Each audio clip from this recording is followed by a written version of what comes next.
So hello दोस्तों, आज का हमारा टॉपिक है जनरेशन ऑफ कंप्यूटर सिस्टम। तो हम इसमें जानेंगे कि हमारा सबसे पहले जो कंप्यूटर था वो कौन सी जनरेशन का था और जो अभी हम लोग जो कंप्यूटर यूज़ कर रहे हैं वो कौन सी जनरेशन का यूज़ करें। तो इस वीडियो थोड़ी सी लेंदी हो सकती है, तो इस वीडियो को मैं दो पार्ट्स में डिवाइड कर दूंगा। ओके, तो हम लोग स्टार्ट करते हैं पहली जनरेशन से। हमारी पहली जनरेशन कब आई? तो हमारी पहली जनरेशन 1942 में आई, रिप्रेजेंट करी गई थी 1942 से 1945 के बीच में रिप्रेजेंट करी गई थी। ठीक है, इसको बनाया किसने था? इसको विलियम मॉकली और जॉन एकर्ट ने मिलकर बनाया था। विलियम मॉकली जॉन एकर्ट के प्रोफेसर थे। तो इसको डिजाइन करा गया था नॉर्थ अमेरिका की कंट्री में। इसका काफी ज्यादा यूज होने लगा वर्ल्ड वॉर 2 के दौरान। ठीक है, तो इसी तरह से अमेरिकन ट्रेजरी में यूज होने लगा, रिसर्च सेंटर में इसका काफी यूज होने लगा। तब इसका जब यूज होने लगा तो इसके कई मॉडल्स तैयार करेगा, जैसे कि एक ENIAC था जो हमारा पहला मॉडल माना जाता है फर्स्ट जनरेशन का। ENIAC का मतलब क्या था? Electronic numerical integrator and computers. ठीक है, तो उसके बाद हमारा EDVAC तैयार करा गया, which means electronic discrete variable automatic computer, इसका ये मतलब था। ठीक है, उसको भी 1945 के बाद जो है तैयार करा गया था। उसके बाद जो हमारा लास्ट वन आया था इसी फर्स्ट जनरेशन का, वो UNIVAC माना जाता है, which mean universal automatic computer.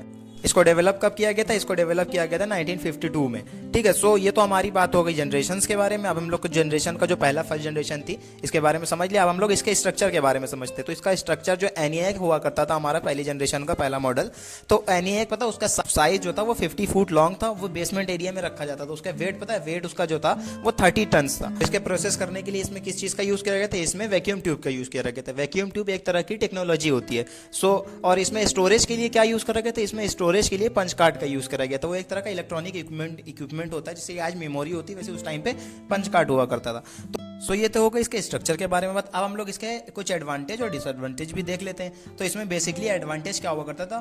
That was only the electronic during Dooj old days. ठीक है, तो ये पहला कंप्यूटर ऐसा था इलेक्ट्रॉनिक जो उस टाइम पे शुरू में इसका ये एक एडवांटेज था। उस टाइम पे एक प्रोग्रामेबल और इलेक्ट्रॉनिक यूज हुआ था। उससे पहले जितने भी डिवाइसेस आए वो मैकेनिकल तरह से बनाए जाते थे।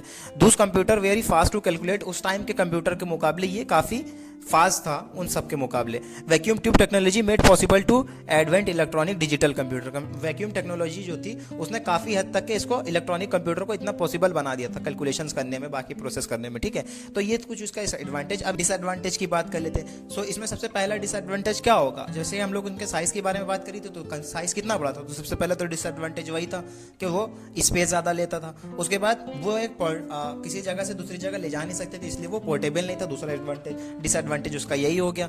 देयर वेरी हाई वेट, उसका कितना ज्यादा वेट था? काफी ज्यादा वेट था, जो 30 टन, जिसको लार्ज एक साइज में था, जिसको कोई ले जा नहीं सकता। उसका बेसिक कुछ एडवांटेज जैसे अच्छे थे वैसे ही डिसएडवांटेज भी थे कि इतना बड़ा साइज था, इतना पोर्टेबल नहीं था। जैसे आज के हम लोग कंप्यूटर कहीं भी पोर्टेबल कर सकते हैं, एक जगह से दूसरी जगह पोर्ट कर सकते हैं। सो इस तरह से वो उस टाइम पे नहीं था। तो ये उसके डिसएडवांटेज में आते हैं, क्योंकि एक टेक्नोलॉजी नई आई थी जिसने अच्छा खासा हद तक के इंसानों का काम कम कर दिया था, इसलिए इसको एडवांटेज में ज्यादा गिनेंगे और डिसएडवांटेज में कुछ चीजें थी। ओके, सो हमारी ये तो फर्स्ट जनरेशन की बात हो गई। इसमें अब हम लोग एडवांटेज डिसएडवांटेज देख लिए। अब हम लोग इसके कैरेक्टरिस्टिक और कंपोनेंट दोनों चीजें देखते हैं। इसमें सबसे पहला जो मेन इलेक्ट्रॉनिक कंपोनेंट्स था वो था वैक्यूम ट्यूब, जो कि वैक्यूम ट्यूब की टेक्नोलॉजी यूज थी। प्रोग्रामिंग लैंग्वेज कौन सी थी? मशीन लैंग्वेज थी। मेन मेमोरी इसमें क्या थी? मैग्नेटिक टेप था और मैग्नेटिक ड्रम्स थे। सो मैग्नेटिक टेप्स था। ठीक है, ये बेसिक समझ लें। इनपुट आउटपुट डिवाइस में क्या यूज होता? पेपर टेप और पंच कार्ड यूज हुआ था। स्पीच एंड साइज का कैसा था? Very slow and very large, मतलब इसका जो स्पीड थी वो बहुत स्लो काम करता था और साइज में जो भी MB स्टोर करता था वो बड़ी लार्ज साइज में था। ठीक है, तो इसमें कुछ एग्जाम्पल्स भी आते हैं जिसके जनरेशन के नाम है पहली जनरेशन में जो आते हैं, जैसे कि एक मॉडल है IBM 650, दूसरा IBM 701 और ENIAC, UNIVAC एक्सेट्रा, ये सब इसमें कंपोनेंट्स में आते हैं। ठीक, ओके, वही हमारी कैरेक्टरिस्टिक और कंपोनेंट्स के बारे में बात। अब हम लोग ने इसका एडवांटेज देख लिया, डिसएडवांटेज देख लिया और इसका जो है कैरेक्टरिस्टिक भी जान गए हैं। फर्स्ट जनरेशन के बारे में काफ़ी कुछ हम लोग ने जान लिया। अब हम लोग नेक्स्ट जनरेशन की तरफ बढ़ते हैं। सेकेंड जनरेशन हमारी कब से कब तक रही? तो सेकेंड जनरेशन के हमारे जो कंप्यूटर था वो 1955 से 1965 तक के हमारा रहा और उसमें जो टेक्नोलॉजी यूज हुई थी वो as compare to vacuum tube की तरह भारी भारी बल्कि उसमें जो है नहीं यूज हुई थी, बल्कि उसमें एक क्या यूज हो गया था? ट्रांजिस्टर्स का यूज हो गया था, जो एक सेमीकंडक्टर मटेरियल से बनाए गए थे। ठीक है, ये कहाँ बनाए गए थे? ये जो हमारा जो ट्रांजिस्टर यूज हुआ था वो कहाँ बनाया गया था? वो बेल लेबोरेटरीज में बनाए गए थे, यानी बेल लैब्स में बनाए गए थे। तो ये जो ट्रांजिस्टर था उसने जो है एक हद तक के हमारा परफॉर्मेंस को काफ़ी स्पीड और ये सब चीज़ें, एक्यूरेसी, ये सब चीज़ें को काफ़ी हद तक के स्पीड बूस्ट कर दी थी, काफ़ी परफॉर्मेंस पावरफुली कर दिया था। ठीक है, तो और सबसे बड़ी चीज़ कि ये as compare to vacuum tube के कंपेयर में इसका जो है प्राइस भी काफ़ी थैंकफुली था, काफ़ी वार्म था। ओके, सो ये इसमें जो हमारा आज तक के ये जो चीज़ें हमारी सेकेंड जनरेशन में बदलाव हुआ और इसमें हमारी प्रोग्रामिंग कौन सी यूज़ हुई, जैसे एज़ कम्पेयर टू हमारी फर्स्ट जनरेशन में जो प्रोग्रामिंग हुई थी मशीन लैंग्वेज, इसमें भी मशीन लैंग्वेज यूज़ हुई, लेकिन इसमें कुछ हद तक के चीज़ें चेंज हो गई। इसमें जैसे कि प्रोग्रामिंग कौन सी चेंज हो गई, फॉर्टन आ गई 1956 में, एल्गोल आ गई 1958 में, कोबोल हो गई कब 1959 में। तो ये एक हद तक के हमारी प्रोग्रामिंग कुछ तरह से चेंज हो गई और हमारी प्रोग्रामिंग लैंग्वेजेस भी बदलती रहीं, और ये इसमें क्या टेक्नोलॉजी में हमारी काफ़ी बदलाव है। तो ये तो काफ़ी बदलाव क्या क्या है, ये इसके हम कैरेक्टरिस्टिक में जानते हैं। तो इसका characteristic of the second generation क्या रहे, जैसे स्मॉलर इन साइज, ये साइज में से थोड़ा छोटा हो गया। ओके, सो इसका साइज क्या था, सेकंड जनरेशन का साइज जो है काफ़ी उससे हद तक है काफ़ी कम हो गया, और सर्किट्स चेंज हो गए, जैसे वैक्यूम ट्यूब को चेंज करके क्या आ गया, ट्रांजिस्टर आ गया। Okay, powers equipment energy equipment change हो गए, जैसे कि सेकंड जनरेशन कंप्यूटर में लेस अमाउंट ऑफ एनर्जी, काफ़ी कम हद तक के एनर्जी कंज्यूम करने लगा। जैसे पहले जो कंप्यूटर था फर्स्ट जनरेशन में, उसमें काफ़ी हद तक के जो है इलेक्ट्रिसिटी यूज़ हो रही थी। बाद में इसमें क्या हुआ कि इसमें एक हद तक के कम हो गई। लैंग्वेज जैसे कि अभी हमने बताया कि लैंग्वेज फर्स्ट जनरेशन में मशीन लैंग्वेज यूज़ हो रही थी, इसमें प्रोग्रामिंग लैंग्वेज यूज़ होने लगी।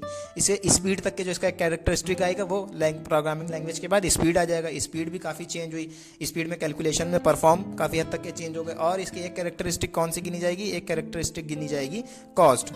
तो इसकी कॉस्ट भी काफ़ी हद तक के कम थी।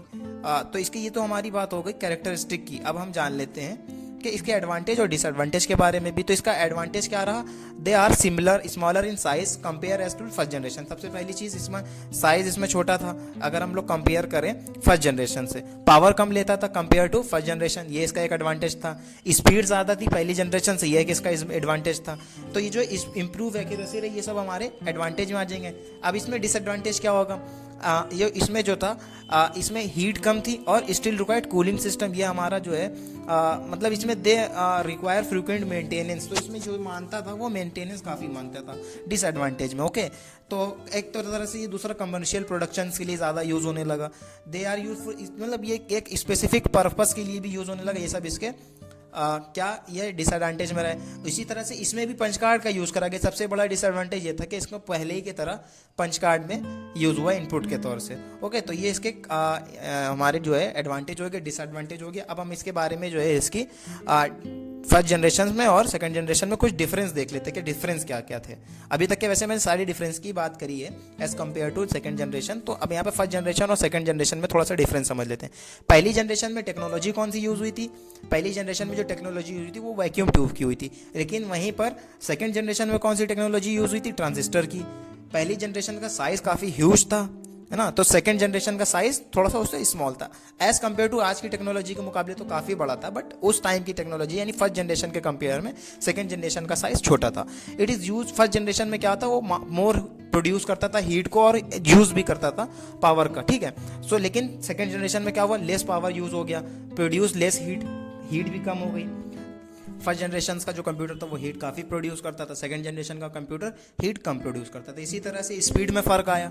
स्पीड में क्या फ़र्क आया, पहले की कंप्यूटर जो था पहली जनरेशन थी उसमें स्लो स्पीड थी, दूसरे कंप्यूटर जो आया हमारी सेकंड जनरेशन रही उसमें स्पीड थोड़ी हाई हो गई, ठीक है। तो आज के कंप्यूटर से हम कंपेयर करेंगे तो वो काफ़ी स्लो थी, बट हाँ फर्स्ट जनरेशन के कंप्यूटर से सेकंड जनरेशन में काफ़ी डिफरेंस था, ठीक है। तो इसी तरह से जो उसमें लैंग्वेज भी यही हमारा जो है same as that, difference between में हम लोग लिख सकते हैं, जैसे एडवांटेज डिसएडवांटेज को उठा के लिख सकते हैं। तो ये जो हमारी फर्स्ट जनरेशन का कंप्यूटर आया था, इसमें जो मेन मेमोरी का फॉर्म यूज हुआ था वो क्या यूज हुआ था, इसमें जो मेन मेमोरी थी वो मैग्नेटिक टेप थी, लेकिन सेकंड जनरेशन में मैग्नेटिक डिस्क का यूज होने लगा। तो ये हमारा डिफरेंस बिटवीन हो गया दोनों जनरेशंस के बीच में। तो वीडियो लेंदी ना हो इसलिए इस वीडियो को यहीं पे एंड करते हैं। नेक्स्ट वीडियो भी इसके आगे से हम लोग कंटिन्यू करेंगे। तो दोस्तों वीडियो अच्छी लगी हो तो चैनल को सब्सक्राइब कर दो, वीडियो को शेयर कर दो, लाइक कर दो, कमेंट कर दो। मिलते हैं अगली वीडियो में।